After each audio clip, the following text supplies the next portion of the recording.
All right, good morning, everybody. Go ahead and clap your hands if you can hear me. I was weak. Let's do it again. Clap your hands if you can hear me.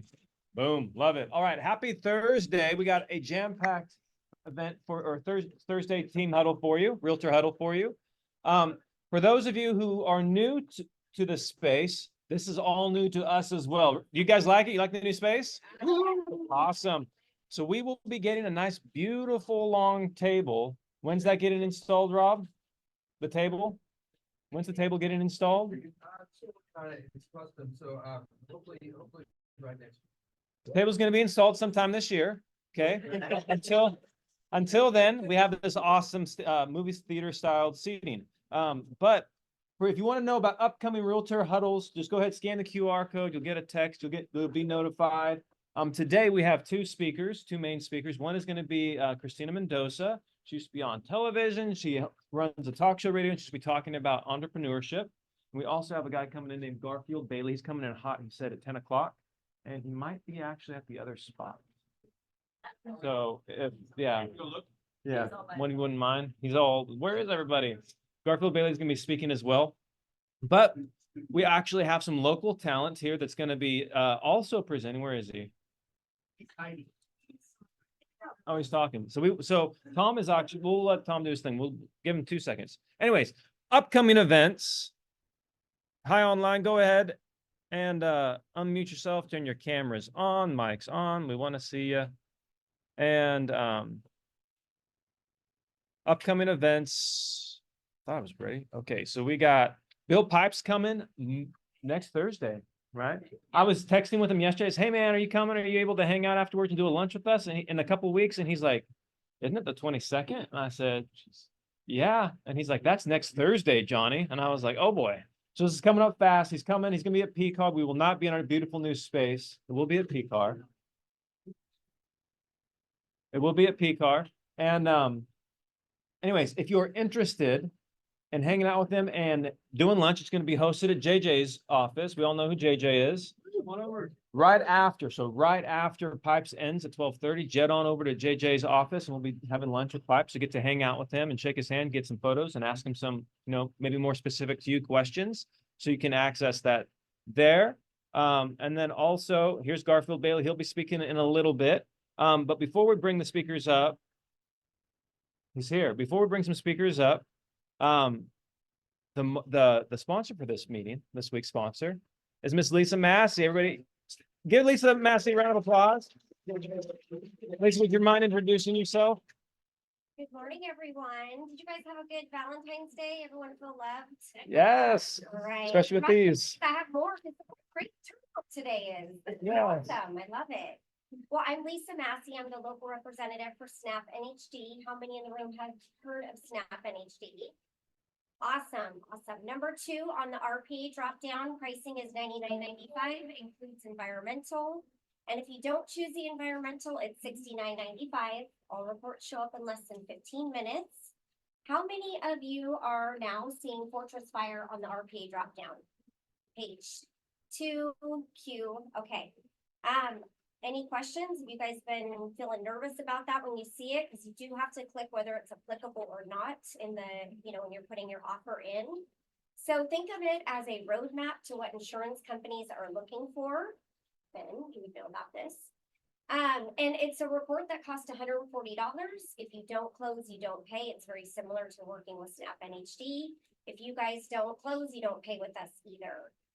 There's about 5 companies that are carrying this report. We are one of them. So if it is applicable and the home was built prior to January 1st, bless you, 2010, you will need to add the Fortress Fire report if your seller wants it and the buyer is sometimes requesting it as well. Okay, it does have a cost estimate in it. So if you guys have questions or your sellers are getting concerned because they're seeing a high number on there, you can have them reach out to me directly. I'm happy to answer any questions for you. And also new changes is the zip forms. Are you guys seeing where you, in about, I think it's maybe 52 days, April 8th, it's going to go away, the classic version of zip forms. You have to jump to the new side. You guys are seeing that? Are you guys scared a little bit? I get a lot of people going, I'm not doing it yet. We love change. Yeah, Right? Hey, if you're not changing, you know what they say. So, is it the 29th? it is. Yep. Are we doing it at the team meeting or? We're doing it here. We're doing it here. Okay, so you guys can bring your laptops to this if you want, but you may not have a table, so, We will have a table. all right. Should. Wink, wink. We will have a table. Then we Sit should. forward. So what I'll do is I'll take you through the changes of it. I know you guys have, how much time will we have? 30, 45 minutes, the Okay, whole time. perfect. We can get in trouble at that time. So I'll go through what the changes are. It really is a one-stop workplace into the contract. So it's going to be a lot easier, but until you guys get in there and actually, maneuver in it, it might seem a little overwhelming. So, and digital ink goes away, authentic sign comes in. So I'm going to be happy to present this to you. And if you guys have any questions, reach out. Absolutely. So if you guys scanned, any questions for Lisa? Any questions? Wonderful. So if you scanned the QR code at the beginning of the meeting, you'll be notified of it. If you have not, just check us out on Made for More's page, and you can register right there. So you get automatic reminders, so you do not forget about the News Up Forms training. Awesome. Laptop if you're one of those people that's more hands-on. And we can also do a separate lunch and learn if you guys want to. All right? Awesome. Thank you. Thanks, Lisa. All right. Well, hey, real quick, there are some, JJ just was sharing about a product that he's got coming up. JJ, you mind giving us a quick Yeah. lender update? Everybody clap him up. Good morning, guys. Good to see you all again. Happy to be here. I'm JJ Mack, American Pacific Mortgage. And well, first of all, I'm sure you all wonder about interest rates, so I'll give a quick update on that. A couple of weeks ago, or yeah, last week I was here and we talked about the Fed chair coming out and saying that they're not planning on lowering rates anytime soon. And then last week, we got this inflation data and that didn't look very pretty. So not the greatest news for interest rates, but the good news is what comes up must come down. So at some point, we will see rates come down. With that being said, we do have a pretty cool thing that we're going to be doing at our office. It'll be a day before Pipes comes over to our spot. This is going to be our Cal HAPA training. So if you guys want to know more about this, how to present it to your client, what the differences are from this one and the last one, anything else around it, I brought some flyers. You guys can all pick those up. I'll leave them on the desk up here. And then, okay, I've been talking about value and what we can do for you as a lender. And I really wanted to share this last week, but I wasn't quite prepared enough. A couple of months ago, I had the pleasure of getting together with Brent on a podcast. And we talked about the one thing that Brent Gove loves most about lenders. You know what that is? Fast closes. Closing fast. Absolutely. So I came up with a program. It's called the 12 and Easy Fast Day Close. So how would that work? Obviously 30-day closes are a thing of the past. Yep. You got 30-day close as a listing agent, you're going to move on to the next offer. What if you had a 12-day close of escrow and it was finance close of escrow, right? That is something that you could see with cash, but are you going to see that with lending very much? Not really. So what we do, let me give you the bare bones on this. And if you have questions on it, if you want to be involved in this program, let me know, and we can definitely get your clients in that. So what that looks like, you send me a client. If this client has a 580 credit score and has, no job, this isn't going to fit for that. It's got to be a legitimate, good credit score, has a job, and has a down payment of their own type financing. If they do, we don't just put them out there as a pre-approval. We can do that initially, but it's going to take about a week or so to get them all the way through underwriting so that you get not only a pre-approval letter, but we have coined the phrase platinum approval. Platinum approval means that they are fully underwritten approved and they are ready to go to loan docs once we get a prelim and an appraisal if needed. So if we have an appraisal waiver, we can get rid of that contingency and we won't need a loan contingency. So it's a very, very clean offer. So if you guys have clients that you're having issues with getting them in contract because maybe the lender's needing 25, 21 days, or if there's something else wrong with that client, let me know. I would love to help get that client approved, get them in there fast, make that offer stand at the front of the pack.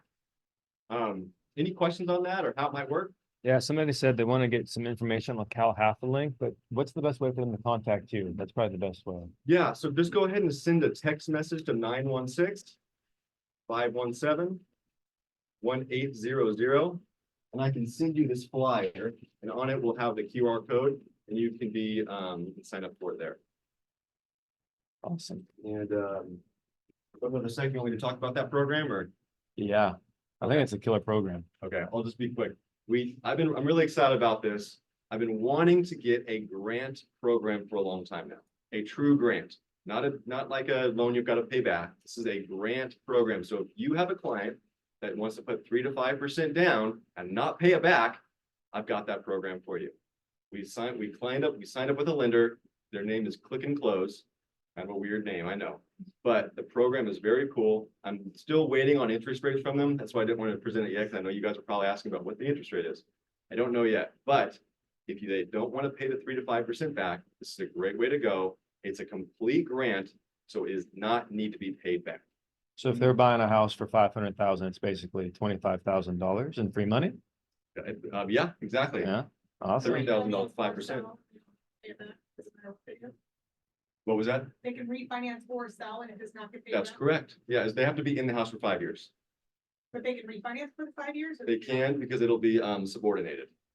So that you can refinance at one time, and they can go to the backlights or subordination.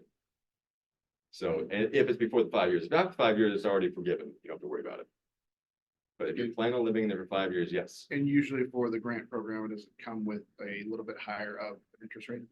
That's what I'm waiting on. I've asked them for their rates. We got signed up on Monday of this week. And so I'm just waiting for them to get us we've got the logins, I've signed in. They just haven't got me access to their rate sheets yet, hopefully by today. Yeah. You Yeah, have to live there for 5 years or own it for 5 years? you're supposed to live there for 5 years. Yeah. Live there. Exactly. You got that? Yeah. Go ahead. Are there income maximums? There is not actually. So there's a couple weird things with it, and I can give you guys the more logistics of it. If the client falls within a certain category of adjusted area income, then there's a little bit more advantages to it. If they don't, you can still qualify for the program. It's just going to be slightly higher interest rates. But anybody can qualify for it. Awesome. Cool. All right. Guys. Thanks, JJ. Thank you. All right. So you guys may notice there are two speakers sitting right here. Do you guys know that you're both speaking today? You're sitting right next to each other. All right. So we have Garfield Bailey and Miss Christina Mendoza, and they are both going to be speaking.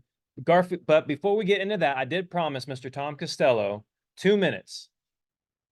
2 minutes, because he is competing in a competition, I believe over 27,000 people, and it's whittled down to 150. And out of those 150, it's actually going on a television show. And he got the hook. He's like, Johnny, can I just practice? It's a speech competition. And so he's one of the top for Grant Cardone, nonetheless. And so everybody, please welcome to the front of the room, Mr. Tom Costello.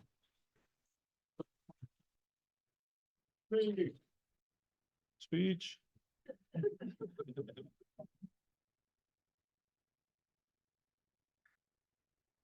I have no idea who you are, Tom.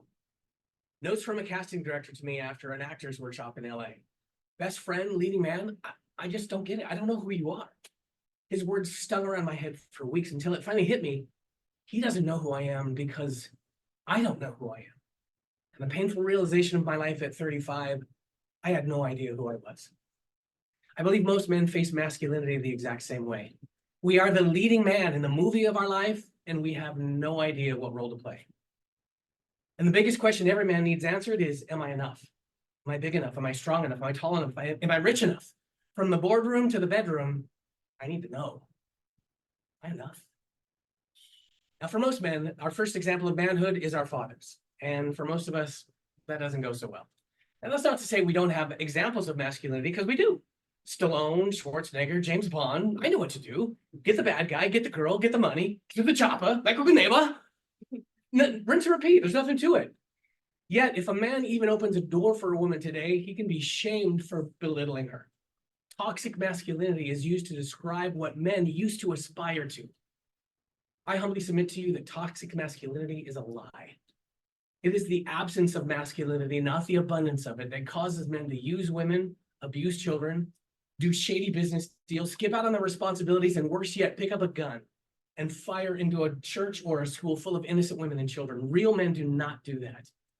I submit to you that the majority of our ills in society would vanish almost overnight if men would use their masculine strength to serve and protect others rather than extorting them. And I believe one of the major reasons men don't do that, especially in a room full of overachievers like I see here, is because of the wound left in our hearts by our fathers that most of us are ashamed to admit that we have.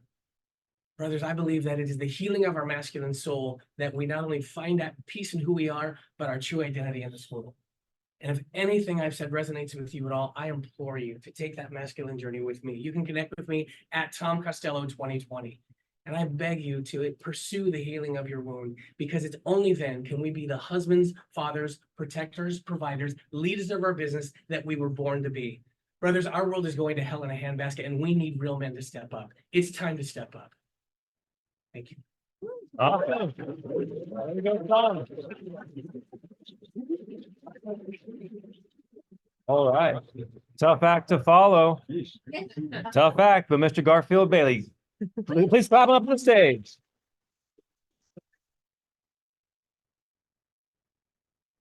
Hey, wonderful. That was amazing. Thanks. I got a great video footage for you. I'll send it to you. Yeah, absolutely. And best of wishes with the pitch. Yeah. Awesome. Well, Johnny, thank you so much for inviting me. Thank you everybody for showing up. Am I in a good? You're perfect, man. Yeah, you're good. And everybody in the room can hear me okay? Okay, fantastic. Well, my name is Garfield. I used to work for Grant Cardone, and that's probably the biggest reason I got invited here. So for about 2.5 years, I had the wonderful experience of working for Grant on his team. I was in Canada at the time. I grew up in Ontario. I wasn't born there, but my parents and my family moved there when I was about 6. And in going into COVID, I had an opportunity to work for Grant in his Vancouver location, where we made tons of cold calls selling his sales training program, Cardone University, to various businesses across Canada and across America. And we were expected to do anywhere from about 180 to 220 cold calls every single day.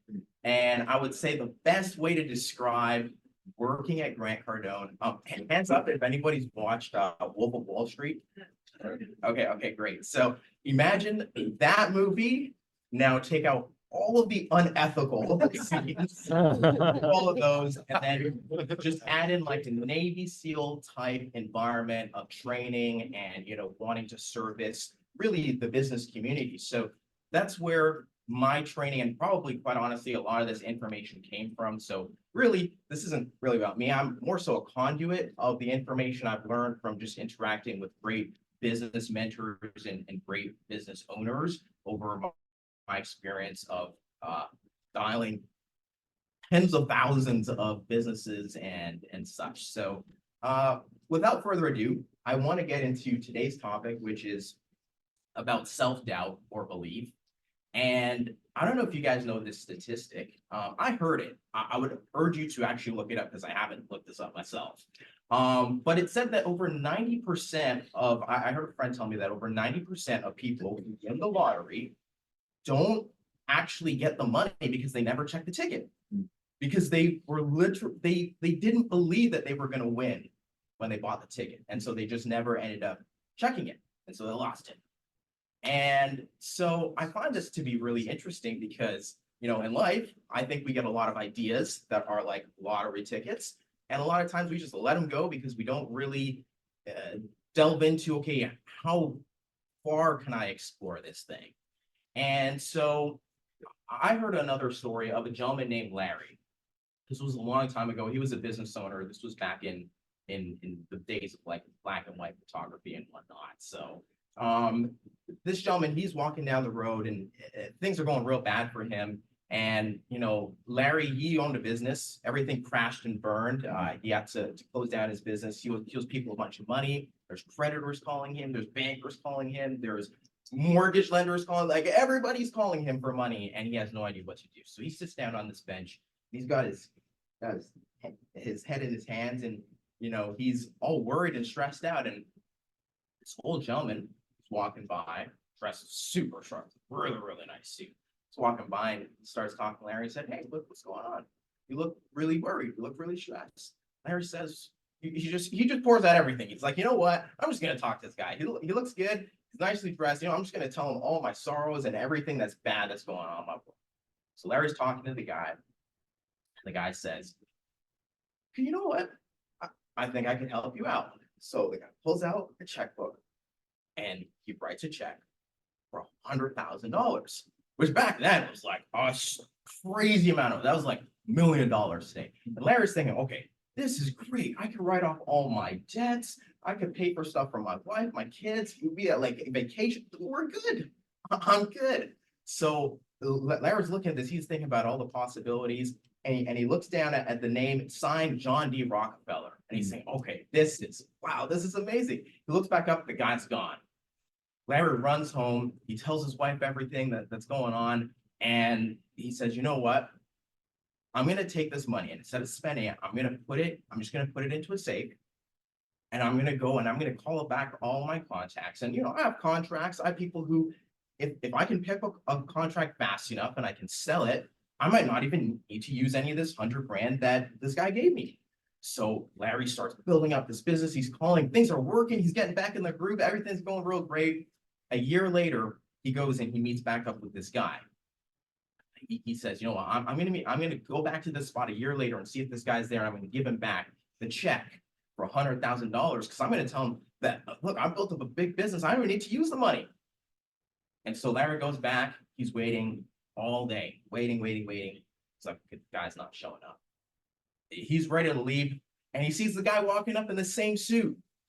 And he says, hey, Mr. Rockefeller, I built this massive empire, this $1 billion business, which back then would be like $1 trillion.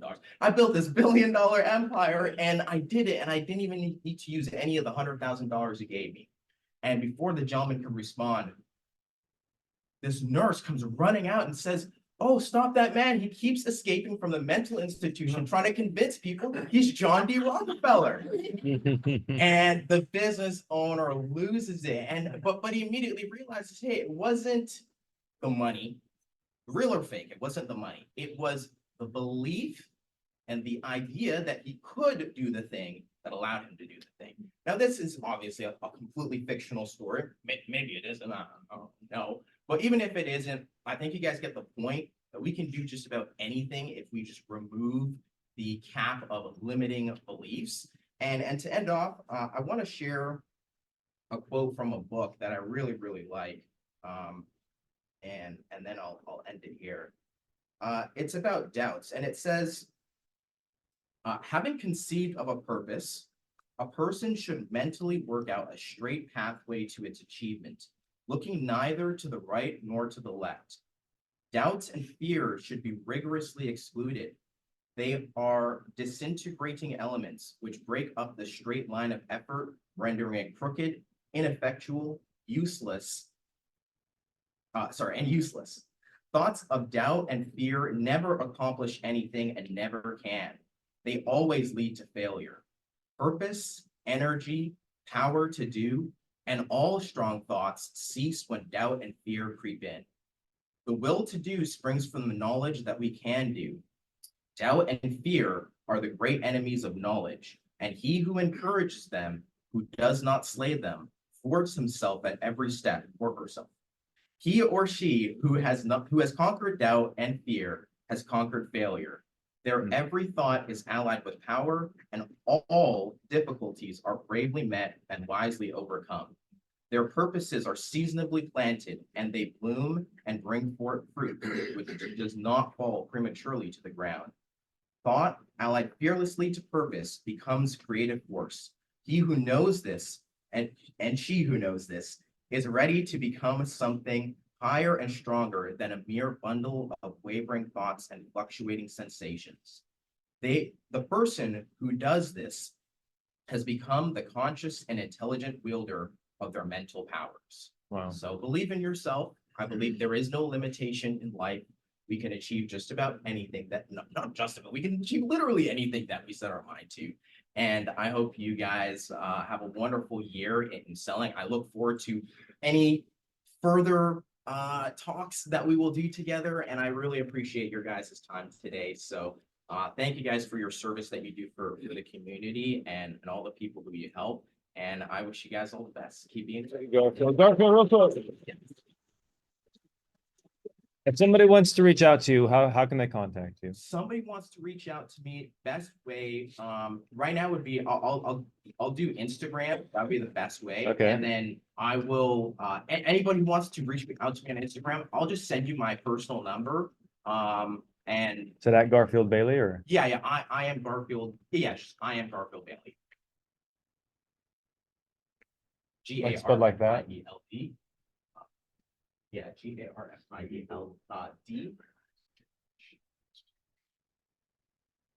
Bailey. I know you meant to spell it like that. Yeah, Bailey? yeah, that's my, Sorry, I'm dyslexic. All right. that's all. It Awesome. it might be a gift. Okay, might be a gift. All right. Thank you so much, Garfield. All right. Well, I had the honor of meeting our next speaker, I think, what was it, 5-6 months ago? And she blew me away. She's been working with Tom for a long, long time, and that's how I got the honor of meeting Christina Mendoza. And she's got an incredible story. And so she's going to share a little bit about that story today, and I think it's relevant for everybody in the room. So please welcome to the front of the whatever this is, room, Christina Mendoza. Thank you. First, I just want to express a little gratitude. I started working with Tom originally in 2018. It was the very first endorsement at the station at KFBK. And he's, I mean, despite everything that's happened with the pandemic and the ups and downs of every single business, Tom has been loyal throughout. And I've felt so much loyalty toward you and toward your company because of that.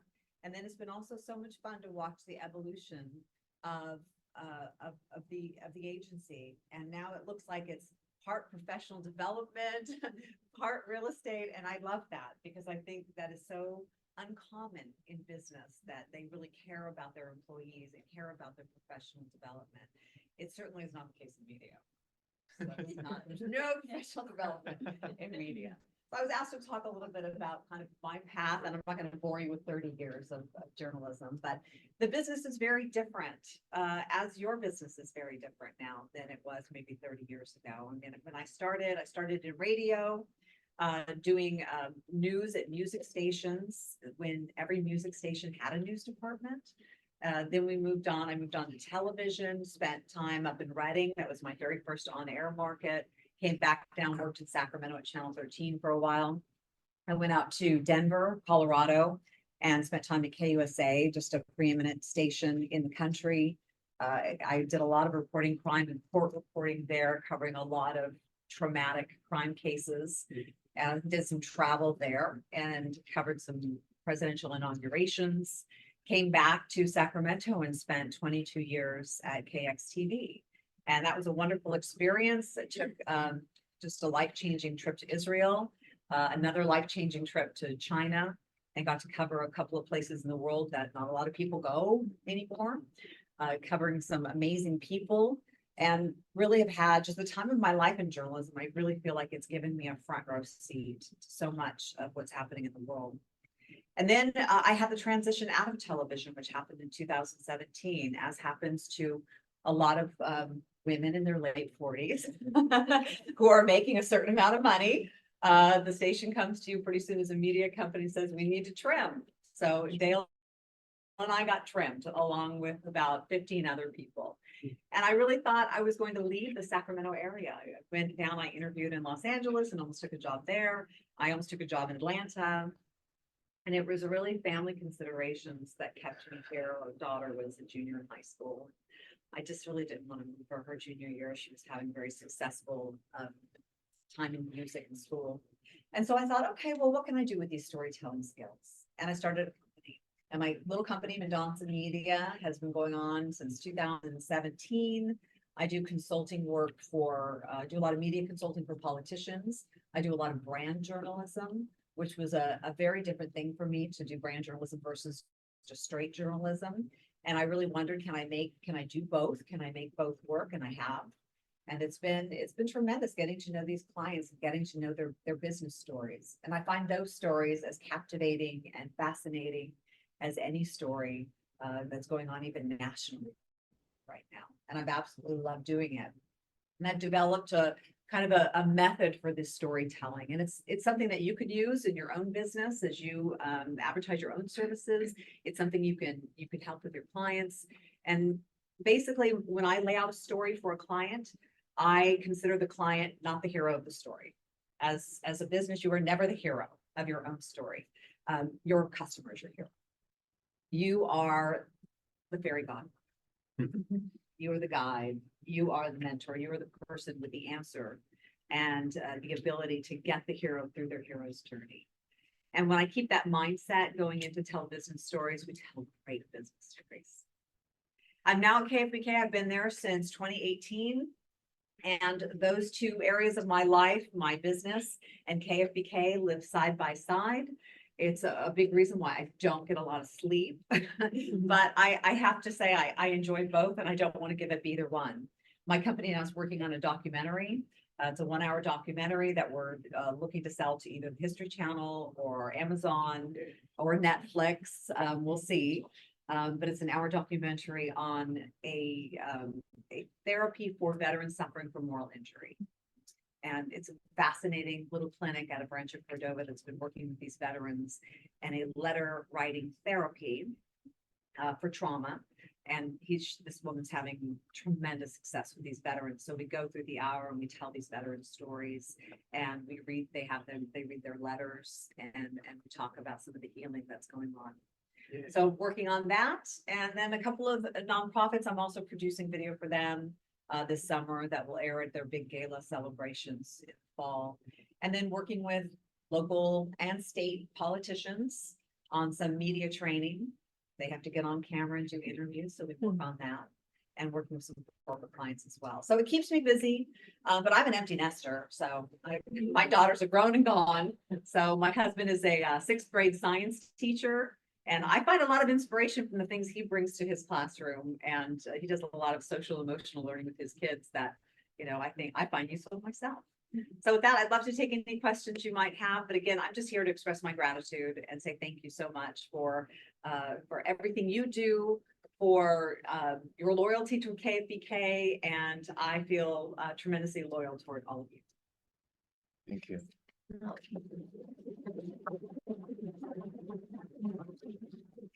Yes. I'm curious about your history with radio and TV. Obviously, we recognize you from TV, but was that a difficult transition going once you got on TV and then your exposure, you got all this recognition? Was it difficult going back to radio? I mean, that was kind of your roots, but how was that for you as a professional and as a person? So I think, when I first was not at the station anymore, I really thought I would go back into doing some sort of nightly anchoring. And that's why I was down I was over in Atlanta and I was in LA and looking at those jobs. And I remember talking to my mom one evening, and I thought, she said to me, "Are you really going to move across the country to walk around in a little studio and do the same thing you've been doing for 25 years? And I thought, yeah, I don't know. I don't think I want to do that. I don't want to spend my evenings in half-hour blocks anymore doing that. I wanted to do something different. And I wanted to explore, what could I do with these skills? What kind of stories could I tell? What kind of independent journalism could I do? So the fact that I still work with video in my business kind of scratches that itch to be able to be on video and work with video. Being on camera so much, that was never super important to me. I liked it. It was my mechanism for presenting my stories. And so obviously I had to, keep up on the makeup, the hair, the Spanx, the heels, all that. But in radio, I don't dress like this normally when I go to work in the morning. I'm in jeans and a top. So I mean, it's nice to do radio again. I did radio at the very beginning of my career. It's been lovely, and there's more latitude. So in television, you're doing half-hour blocks, and they're all very highly scripted out. With the radio show, it's 4 hours, and we have some scripts, but it is ad-libbing. I mean, it is like, usually I go home from work and I don't come out and do a talk. I go home from work and I stare at the wall for half an hour. Because I've just been like, oh my gosh. And I've got tabs open on one computer. I've got my scripts on another computer. I'm like constantly talking to the executive producer. We got to get this in. Let's switch this out. I've got this new information here. I'm going to cut you a soundbite in the break and send it to you. Put it in the next block. So it's this thing that we build as we fly it. And that is tremendously exciting. Yeah, that's a rush every day. Did you have a lot of improv training in LA where you did that? That's obviously very much improv on the fly, make it up as you go. Right. That just came from decades of TV. I mean, you're doing this live wall-to-wall coverage where you have 3 facts and the producer's saying, tap dance, we got to get the reporter's not here yet. We got to get the live shot up, keep going, keep going. So it just comes from all of that and ad-libbing throughout the years. But I would say radio made me a better TV person for sure. Because you have to tell radio stories in a short amount of time. Yes. What was the veteran company that you were talking about? Oh, okay, it's the Center for Post-Traumatic Growth. And it's run by Dr. Mindy Keenan. She is amazing. She worked for the VA for many, many years, and that's how I got to know her. We did stories when I was at the TV station. And then she told me about this letter writing project. It's this narrative therapy project. And it's interesting when you look at post-traumatic stress versus moral injury is an offshoot of it. If you have moral injury, you also experience guilt and shame. So these are people who have killed someone in battle that it goes against their religious beliefs, or they have lost someone because they turned the Humvee the wrong direction and an IED blew up. So we talk in the special to a guy who was a radio guy in Vietnam. And he had a crew out in the field, 6 guys who were getting overrun. And because it was foggy, he couldn't get anyone to go help them. So he just had to listen to them die on the radio. And so, and his whole life has been ruined by it. Alcoholism, suicide attempts, all of it, until he went through this narrative therapy process. And now it's still, he says it still comes to his mind, but he no longer has the desire to kill himself or, not be around. Are they only helping veterans with the moral injuries, or are they helping veterans with PTSD as well? They can do that. That's a different program. So they can So they have do that as multiple well. She likes to focus more on the moral injury because it's a small clinic. And so Yeah. she has the capacity to do that. But yeah, and the letters are beautiful, these letters, because when she has you write a letter, it's not a trauma account. So it's not this happened and then this happened. It's to the person. Because her theory is moral injuries caused by broken relationships.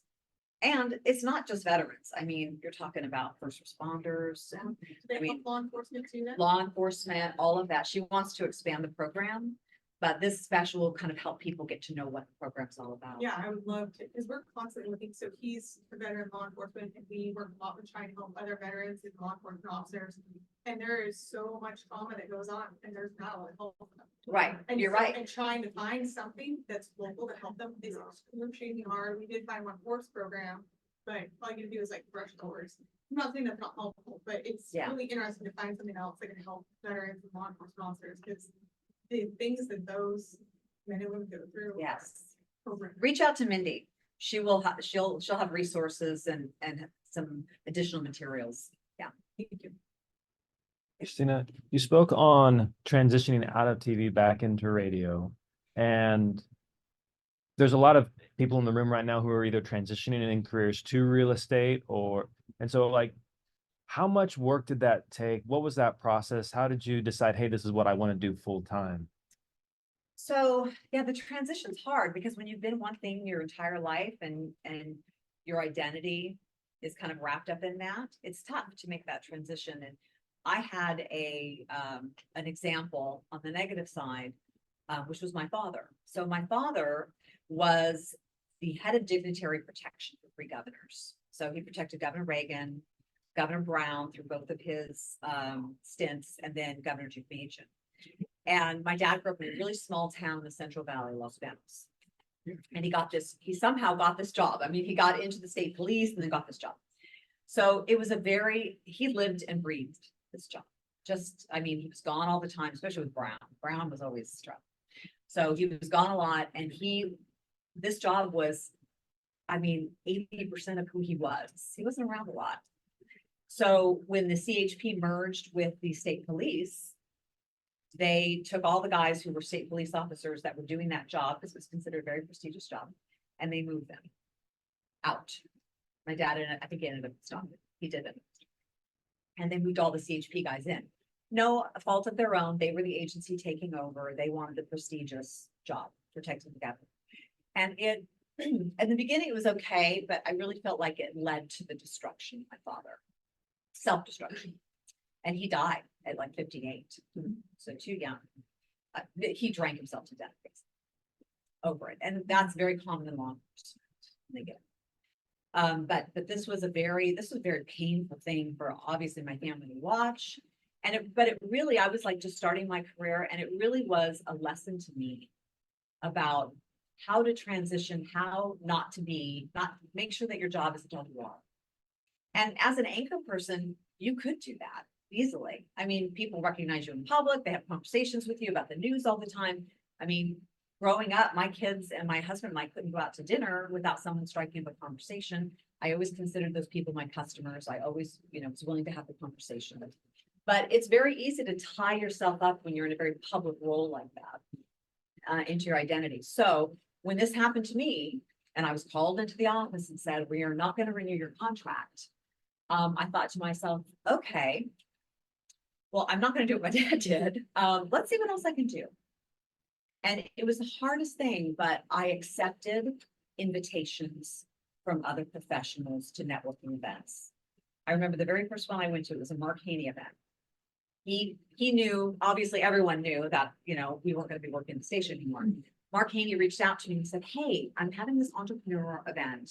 Why don't you come out? I remember it was a rainy night and I rolled up and I sat in the parking lot. I thought, what am I going to tell those people to go in when they ask about me and what I'm doing and why aren't I on TV anymore? And what am I gonna say? I thought, you know what? I'm just gonna use the tools that I have had as a reporter, and I'm gonna ask them about them. That's what I did. I went in and I just networked and worked the room and talked to people and collected information and asked them about their lives and how they started their businesses and what resources they were using and how they transferred their own skills. I just did interviews all night and just talked to people. And it was a great event. I was so glad I went. And then I reached out to a couple of people that I knew. One was the CEO of the Folsom Chamber of Commerce, great guy. And I had lunch and I said, I need to make a transition here. I want to tell business stories. Keep that in mind. He called me a month later and said, look, I've got these Silicon Valley investors who want to promote Folsom and they want to promote businesses moving to Folsom. So we're going to pay you to do 3 seasons of a show. And that was my first client. And I hadn't even filed to start my business. I didn't have any documentation. I didn't have any QuickBooks going. I had no CPA. I had nothing. So that's how I started my business. I started doing this show and shooting it. And at the beginning, I shot it myself. I edited it myself. We had a little property up in Oregon. I would shoot and edit, or I would shoot for a week and get all the information. And then I would go take a few bottles of wine and I'd go up to Oregon and I would just write and edit for the entire week. That's all I did. And that was just to get my business going. And then as I got more clients, I started hiring photographers. Then I started hiring editors. Then I started hiring a field producer when I needed one. And a CPA, and then that I kind of built the structure once I had the business going. So that's why I transitioned. I really sought out just advice from people that I respected in the community. I took some chances and stepped out into arenas that I didn't know if I would fit, and just to be a little bit vulnerable and say and talk to people about their own experiences. And I think as a journalist, that has always been. I think that's the reason I became a journalist. I was pretty much an introvert as a kid, and being a journalist gave me an excuse to talk to people. Gave me a reason. So long answer to your question. Well, what I got out of it was you didn't shrink, you moved forward, you committed, and then you kind of just figured it out from there. But you went all in on it. It wasn't like you were straddling the fence, hey, I'm gonna do all these interviews and television, like, no, I'm committing all in on this new business venture. Right. I kind of like, it was my interview in Atlanta when I was like in that little studio. It was this little dingy studio in the middle of Atlanta, and most studios are dingy. They don't look like they look on TV. And I'm walking around there in my heels and the Spanx, all that. And I'm thinking, do I really do this again? I've done this. I've done this for 22 years in one spot. I need to do something else, but what is that something else? And that's when I came back and started really kind of thinking, okay, no, I'm gonna close the door on that for now. Not forever. I mean, I've gone back, I've done stories on Channel 13 every once in a while when I had something I thought was important to share on TV and needed to be shared in a TV way. I've done freelance stuff. But, I thought really, I don't want to spend the rest of my life doing the same thing.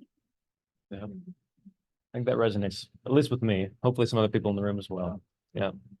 All right. Any other questions for Christina? Yes. It's nice to meet you, first of all. Thank you for coming, and in the spirit of just coming to say thank you. I'd like to say thank you and also to the relationship with the since you're talking a lot about stories, can you name a few things that you've communicated with your daughters over the years that you can see now have the biggest impact? That is good. I think I'd have to ask them what resonated most with them, but just from how they're living their lives now, one's 22 and one is 26. And just how they're living their lives tells me that some stuff got through. So the oldest one who's 26 lives in Australia. She took off at the age of 18. She turned 18 in the air on the way to Europe. She spent a month by herself in Europe on a tour. She came back. She moved to Canada to be near a boy. She lived in Whistler. Then she moved to Australia. Got rid of the Australian boyfriend. Now she has an Irish husband. And she's coming home, and they're coming home to when they're gonna get married here and come back and live. So that tells me she's extremely independent, which I always tried to stress that with the girls. Make your own way in life. Your future is not something that happens to you. You build it brick by brick. So that's what I tried to teach both of them. The other one is in Nashville. She's a punk rock drummer and goes to school out in Nashville. She wants to pursue a life in the music industry, which makes my heart stop. I'm like worried about her, but she wants to be in the business side of the music industry. So she is working now for Live Nation. She promotes country artists. She does the band thing kind of for fun and because she still enjoys performing. And she also, I just talked to her and she's like, Mom, I'm a little short. I said, okay, I can send you a little bit of money. She said, nope. She said, I've signed up with an agency. I'm going to pick up some house cleaning shifts. And I've worked it out. So she's very resourceful. She finds a way. This was a girl who, in high school, she had okay grades, not enough to get a scholarship to go away to college, but she figured out by herself how to move to Oregon and go to school in Oregon. She figured it out. She budgeted it out. She showed me the budget. So, I think the independence is what I'm hoping we're off, and I think we're off on girls. Hard work. They both are just like really super hard workers and have a lot of independence and faith that they can make the right decisions and have the right judgment to impact their lives. Oh, that's awesome. Awesome. All right. Well, thank you so much for coming. Yeah.